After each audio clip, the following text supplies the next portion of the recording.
And this film is just so amazingly good that it just doesn't matter that he's in it. It doesn't matter the loss. It just was, it was beautifully, the pacing's great. The photography is amazing.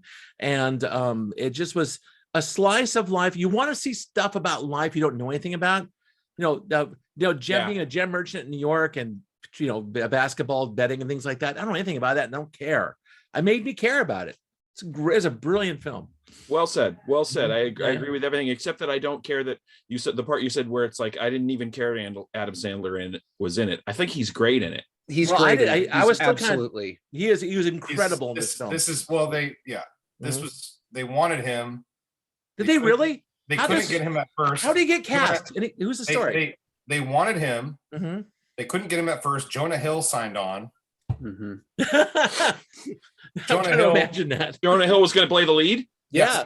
Oh, Jonah Hill dropped out. You know what? That would have been really good too. Adam Sandler came back, and this is the movie that they really wanted to make. And I agree. I think when I watch this in Good Time, I just think to myself, no one is making movies like this. Mm-hmm.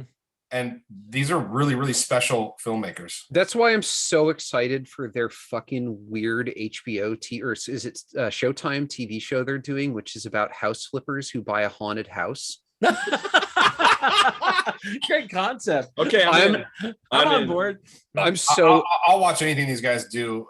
It's amazing. The Safdie brothers, yeah, they're amazingly talented. Yeah. I will tell you specifically, I was totally out on this movie when I first heard about it because of Adam Sandler. I was just like, I don't give a fuck. And then I heard an interview with the Safdie brothers on a podcast that I like.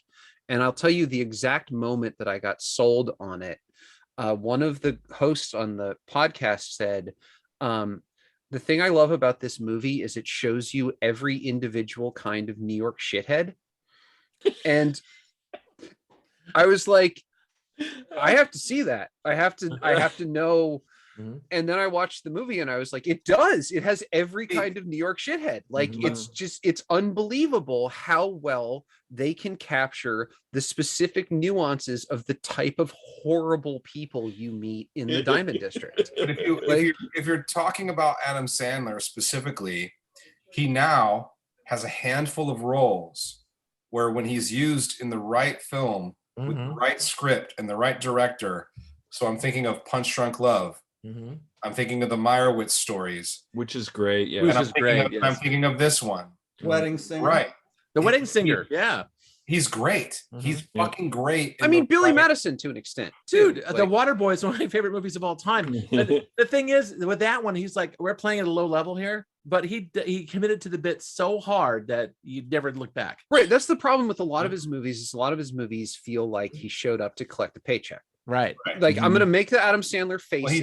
Well, he did. Yeah. Right. Like Grown Ups or whatever. Like there's a lot of middle movies that were just crap because he was just he got to this period where he was making a lot of movies that were very successful, and you got this feeling that he was getting very comfortable being Adam Sandler, and it got just hiring his friends. And he started getting his buddies' paychecks. Yeah, he started taking roles where he was the hero. Yeah, and it was a little tawdry or something, that he was because he was always the hero that was like down and out at first. Mm-hmm. Yeah, and then like rose to stardom in his own little world. Yeah, he did Mr. Deeds remake, which was we're only a few years away from Pixels, which is it was one of the worst movies that ever got made. No, I think Click is even worse, perhaps. Oh, okay. Well, I didn't see it, but I think at least has an interesing premise. Mm. Like the idea behind that movie. No, you're right. Pixels might be worse. You could do some, but Click is like the remote. One where remote control. Yeah, but it's like the one where who's that Canadian actor? He gets the powers of God, Bruce Almighty. Bruce Almighty, which is a fun film, but it's the same premise, right? Yeah, basically. Yeah, Steve Carell. No, was it Jim Carrey the first Jim one? Jim Carrey, wasn't it? Yeah, that was Bruce Almighty. Then Evan Almighty was. Evan Almighty's the one that Steve Carell. Yeah. Right. But man, Steve Carell was in Bruce Almighty as the newscaster, and he reprised the role. And also the girlfriend on who she is. I hope she gets a huge career after this. Because Julia Fox. Julia Fox is fantastic. Julia Fox is a socialite from New York. This is the first movie she Are was you ever in. kidding? Wow. This is the first wow. movie. This is her first ever professional acting role. Well, I have to say, with here's Jared's perv corner. With that posterior, I understand. Well, yeah, that was a great introduction to this character and her, yes. But The cast overall is great though. The Safdies I just wept. knew the Safdies just knew her. Like Yeah. that's one of those things where she like showed up and was like, I hear you're making a movie. Can I be in it? And they were like, do you want to be the girlfriend? And she was like, yeah, sure. and she like- nailed it. That usually never works out. But in I also terms said- of the narrative construction here, she looks like a sleazy kind of girlfriend who is not going to be really loyal to anybody, and she's going to kind of be like willful and like and cheat on him. But she has a heart of gold. She really is devoted to the guy, and she's like the secret owner of the film. The It tattoo of reminded his, me of Andrea in Sopranos. Yeah, a little bit. Yeah, Girlfriend. She's also one of the hottest women I've ever seen in my life. absolutely. the tattoo on her ass, it was her idea. Oh wow. She was like, I should have his name tattooed on my ass. And it's like, that's okay. Yeah. That's brilliant. But so I want to do a small tangent here because you brought up casting. This guy behind me is Mike Francesa. Mike Francesa is a famous New York radio host. He, for a long time, hosted a sports call-in show with another guy named Chris Russo. It's called Mike and the Mad Dog. If you've ever been subjected in a lift or a doctor's office or something to the worst people on the planet screaming at each other about sports, and then having people call in and somehow be worse than the two people who are talking about it, that genre of radio show was invented by Chris Russo and Mike Francesa. Jock talk. Yeah. Yeah. Francesa is in this movie because he's fulfilling a decades-old grudge against Chris Russo. They hate each other. They absolutely revile each other. And Chris Russo got cast as the voice on the radio for all of the Mets games in Bad Lieutenant. Oh my. Oh yeah. He's calling all of the Mets games in Bad Lieutenant. Love that film. And Francesa said, they asked Francesa if he wanted to be the sportscaster in this. And he said, no, I'll be in your movie, but you have to let me be a character who's on screen.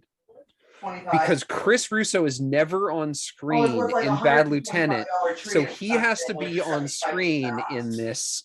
He just wanted to one-up him. Literally, he's in this movie to fulfill a grudge against a guy he hasn't worked with in a decade. Nice. That's hilarious. He's great in the movie. Yeah, he Really good. again, he's exactly the right kind of shithead to be this character.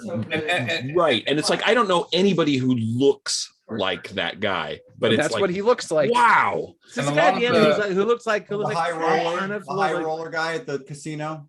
Yeah, yeah. Yeah, he's in the restaurant. Oh my god, he's like an old Boda I'm bag sure left out in the probably- sun for a year, man. He's I'm sure really it's obvious, overtanned. but a lot of these people are not actors. The basketball player. Kevin Of Garnett. course, Yeah. the basketball He player. did a great job, Kevin also, Garnett. Jesus. also the two hoods. Mhm. The guy that spoiler alert, everyone who hasn't seen it. This fucking guy. Oh my god, That guy is not an actor. That is a real muscle. are you And his kidding? buddy is a real muscle.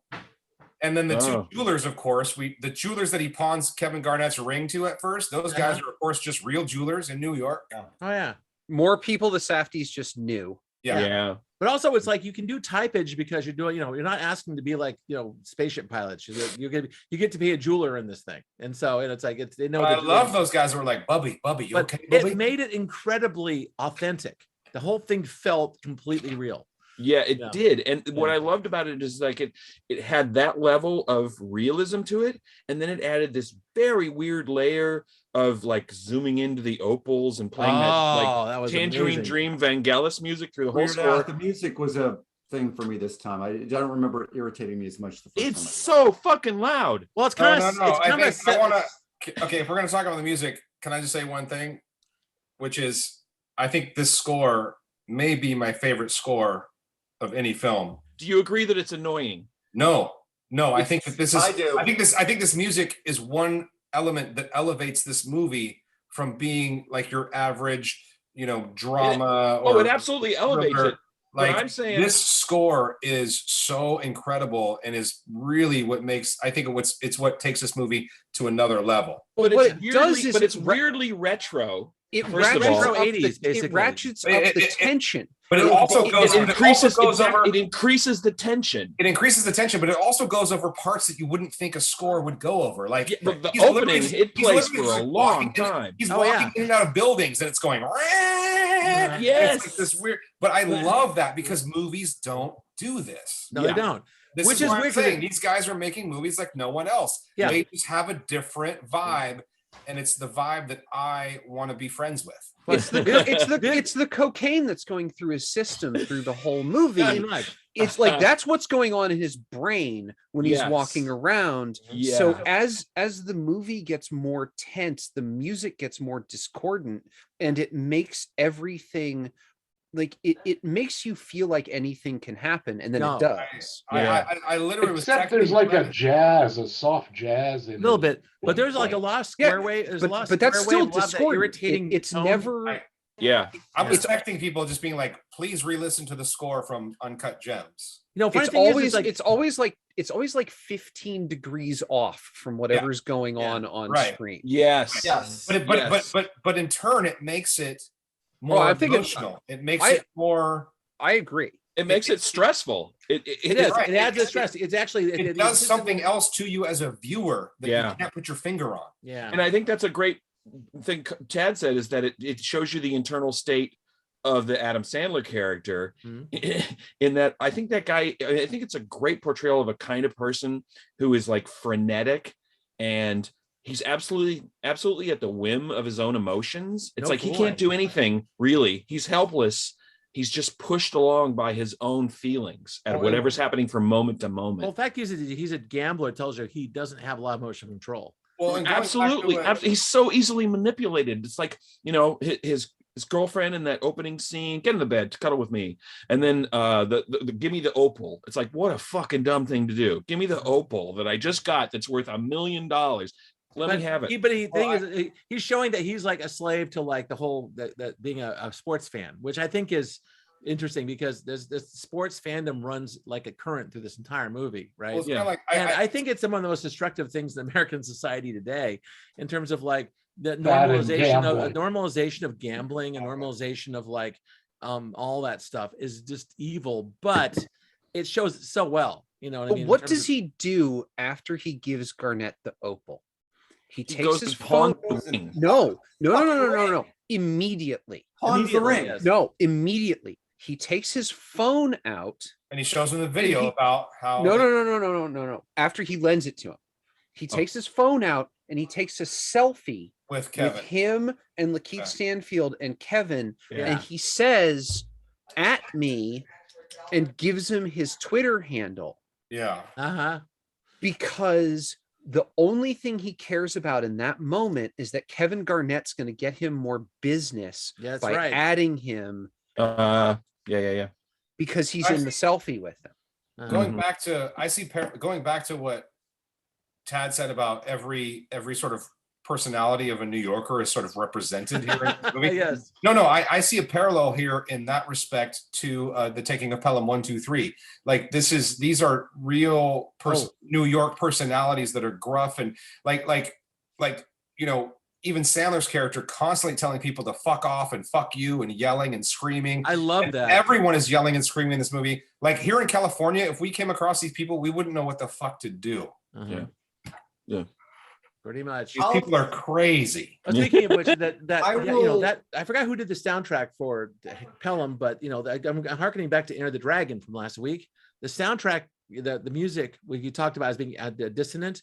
I love the It music. drove this film so well because it was just so beautifully crafted. It was just gorgeous stuff, and you don't see it much in movies these days.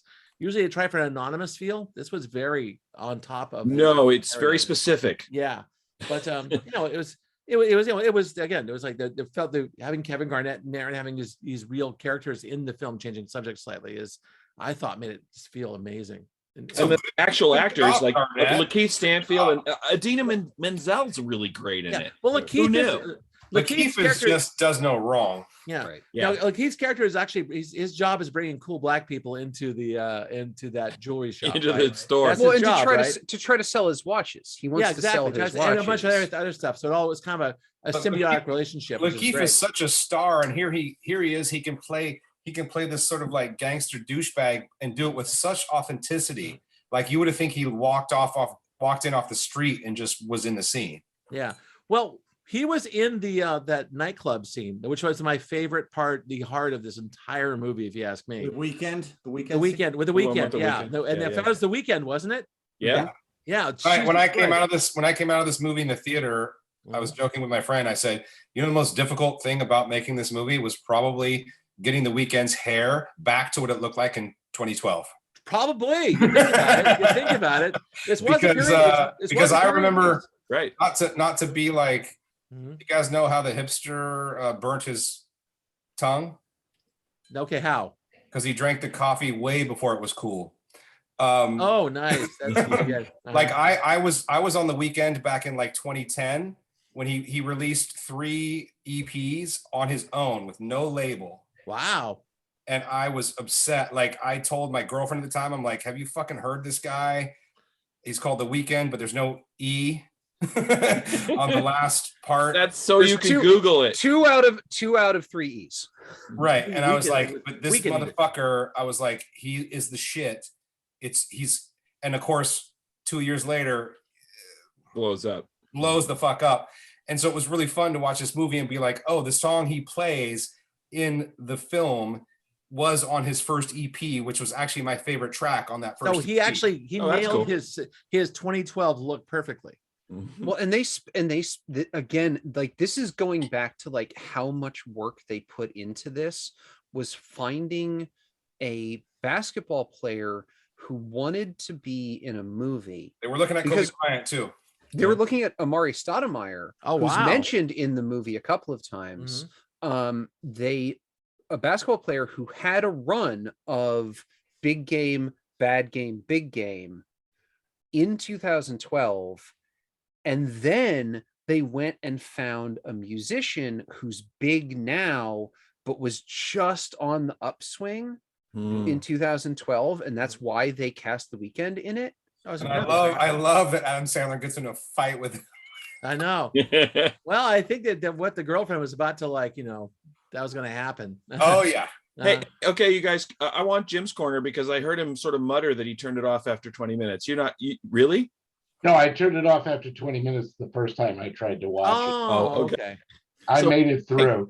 I don't usually go to this place when talking about movies, but there was nothing in this movie except perhaps, spoiler alerts, him getting shot in the face, which is like, I would like to have that on an infinite repeat in my background. There was was nothing. None of these people. I mean, I am totally not interested in sports, and especially not interested in basketball.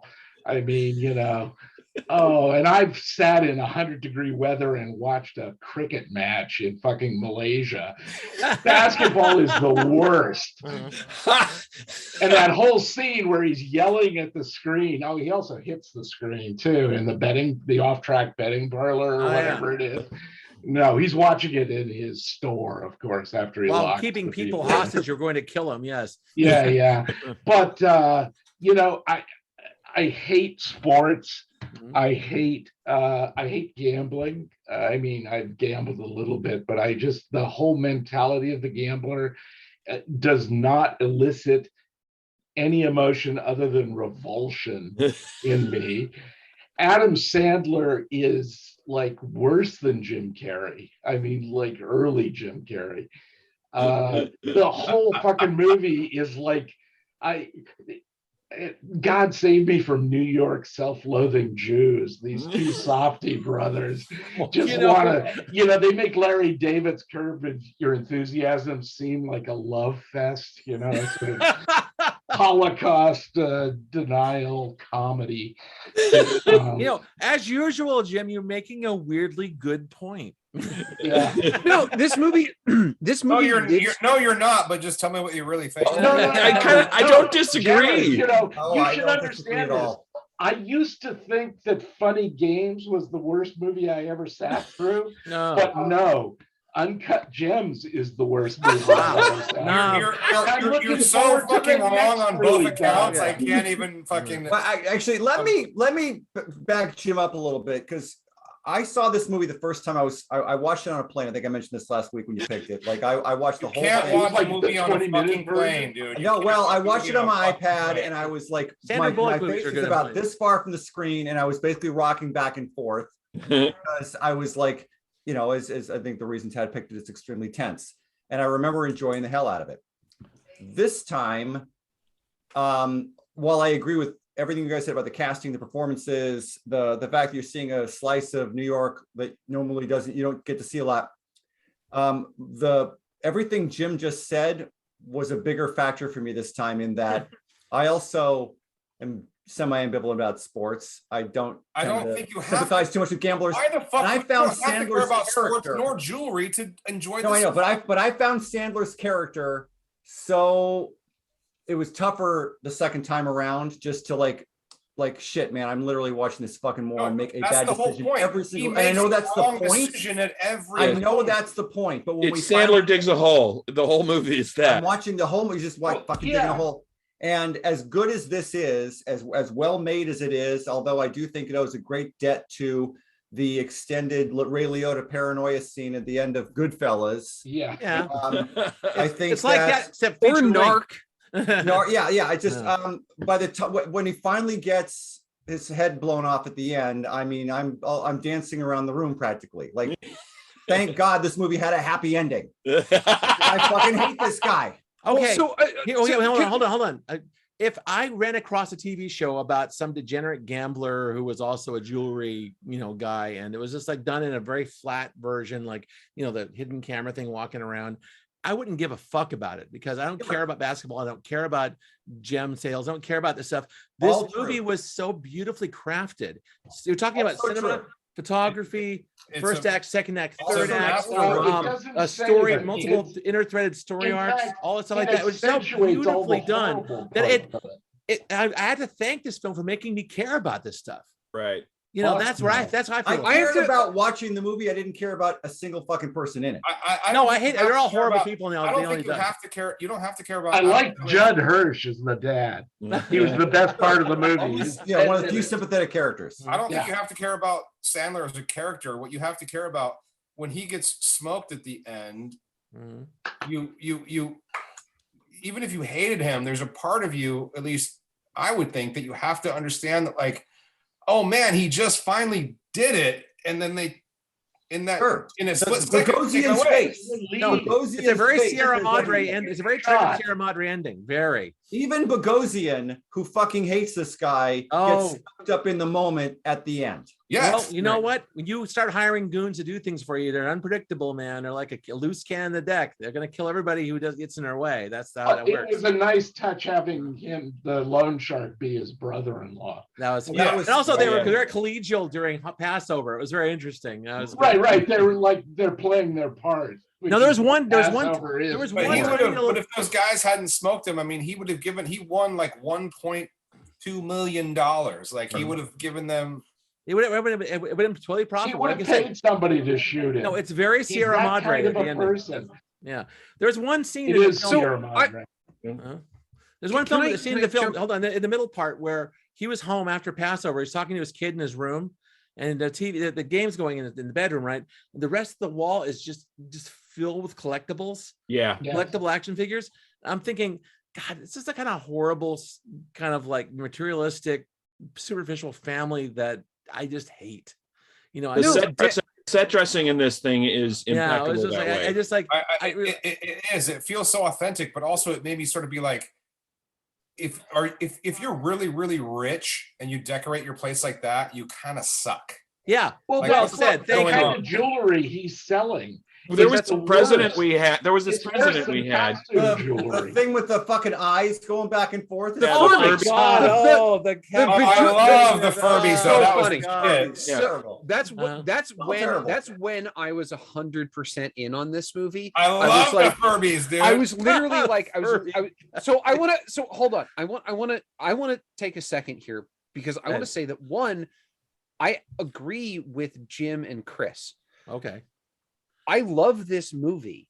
I'm a fan of sports. I hate gambling. I actually hate gambling, and I think gambling makes sports worse. They do. I not a giant basketball fan, although what Garnett did in this series is actually really impressive. He's a very good player, man. But this movie lives and dies on whether or not you can get on board with its vibe. And if you don't get on board with its vibe, you're going to hate it. And you know what? Fine. Like one of my friends who I thought would have absolutely adored this movie,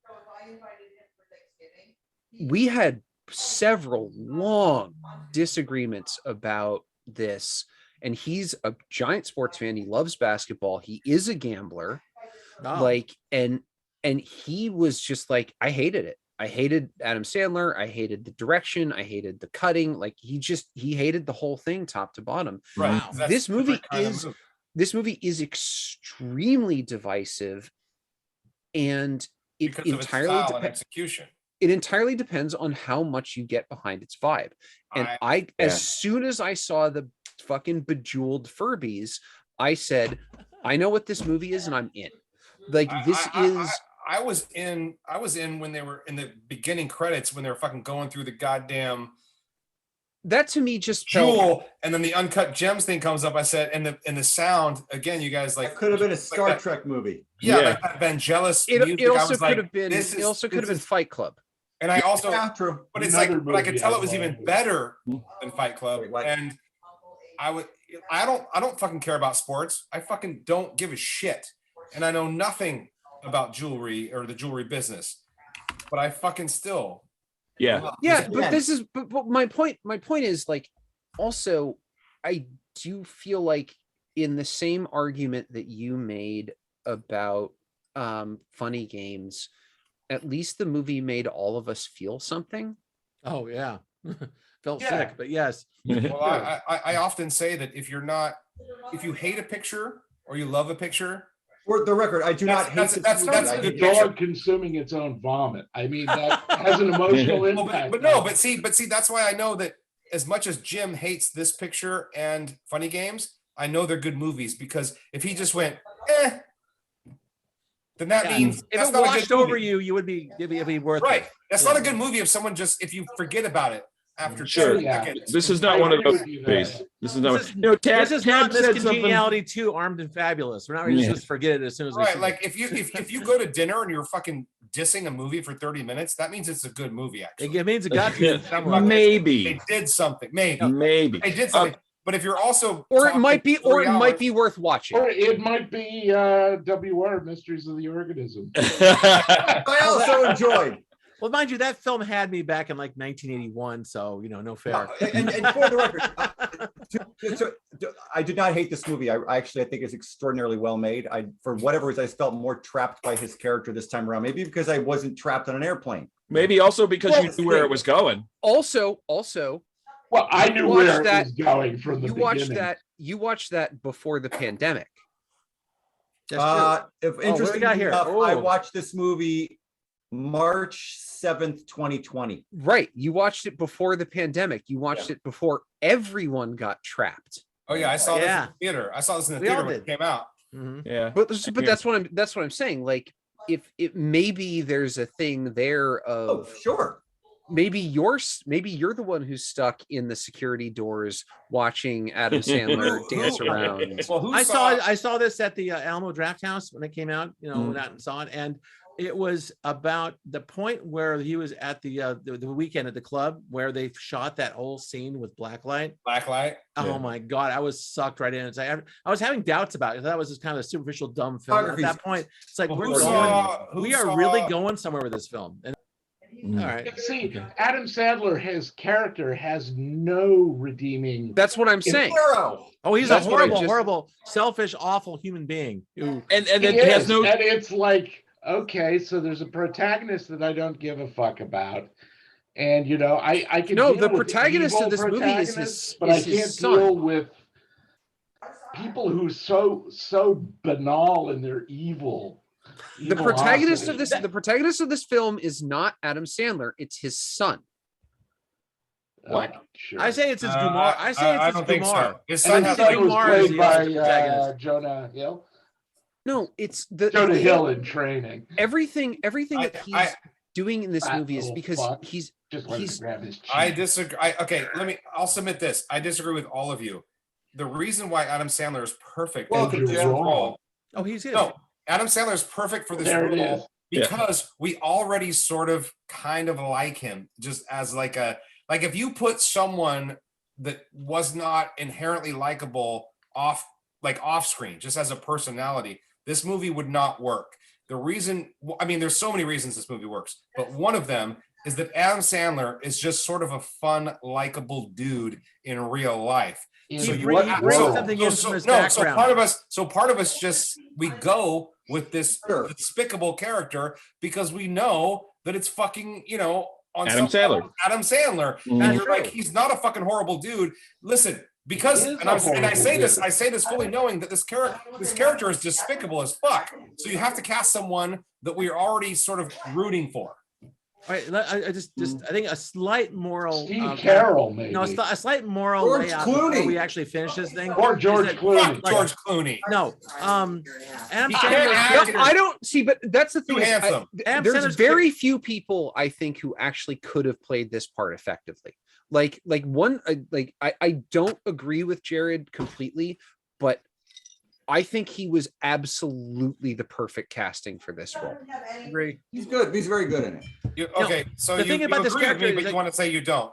No, on this. No, I don't agree with you because I don't necessarily find him inherently likable going into it. I just think the way that he played the character in this Well, movie. you can. The fact that we're all saying, "Oh, I didn't want to watch this movie because Adam Sandler's in it," proves that he's not likable. He's Okay, annoying. but I just mean, but At you don't think it least. comes from. Okay, you're Which is right. why he was No, cast. hold Then on. let me rephrase then, because I am not a Well- fan of Adam Sandler and his shitty movies either. But I mean that we don't think he's a malicious dude. No, I'm Okay, going to amplifying that. Howard Ratner, the character, he's not a good person because he's gambling and he cheats on his wife and he's all these bad things, but he's not trying to hurt anybody. He's just selfish. He's trying to satisfy his He's own. trying to satisfy his own needs. He's selfish. think and about- he's let's selfish. think He about- accidentally hurts Correct. people's feelings, but he's not a malicious person. Right, and I am not an Adam No, Sandler I think fan he's per malicious se. in that sense. Yeah. Let's think about Alfie. Yeah. Let's think about Alfie. Alfie, maybe. that's a great example. That's a of what we're good talking about. analogy. No. I've got an even better example. Oh, do take it. Casting against type. Sergio Leone casts Henry Fonda as this cold-blooded killer in Once Upon a Time in the West, True enough. and it works. It works Because you've got all that stuff fantastically. going. The Yeah. stuff you've got with Adam Sandler is here's his character who's a total fucking prick that nobody would want to be around for like 5 minutes. And he's he's being played by Adam Sandler, who is this buffoon that nobody would want to be around. Well, I agree about the buffoonery, and I hate all his movies, but I bet in real life people like him. Like he's got a lot of friends. Oh, he's supposed to be a really nice person, you know. He's like philanthropic and Water a boy. decent Water guy. boy. But Water boy. Sorry. Yeah. All right. Okay, thumbs, I guess, at this point. I wanted to say something. I don't We got have more. enough Come thumbs. on. Jesus a Christ. couple of times. I just we're wanted going to. for 45 minutes on this thing. Just want to tell you that. You could trim it down. Trim it Where's down. my other thumb? I just wanted to, and you can cut this out because it's not relevant to this film. But Tad made a point about the vibe being a big part of why this movie works for some of us. And I agree. It's like, don't care about basketball, don't care about gambling, don't Me care neither. about jewelry. Me neither. Love this movie. Love this movie. It's Same a here. really well-made movie, and it's really unique. It took me back when Tad was talking about vibes. It was like, why don't I like Brotherhood of the Wolf? It was the vibe. The Because first you're time wrong. they overcranked You're or wrong. undercranked the camera and the girl got murdered by the monster, I was just like, this fucking sucks. This is stupid. I don't like this movie. And I couldn't have my mind changed by anything I saw after You mean that. that sets you in concrete for the rest of the film? I It wish did. I would have made that episode. I said, this sucks. I love that movie. Yeah. So I get why if you can have that 30-minute argument with your friend in the restaurant, Tad, you know, that's how it was for me with Brotherhood of the Wolf. It's like, that's not for me. I like your It's not for me. glasses, Okay, anybody else? I think we're ready for thumbs. I'd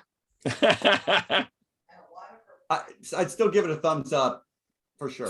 Two of the Right biggest- on. That's a good, authentic thumbing. I got that's as thumbs go. I'm very pleased by the thumbs.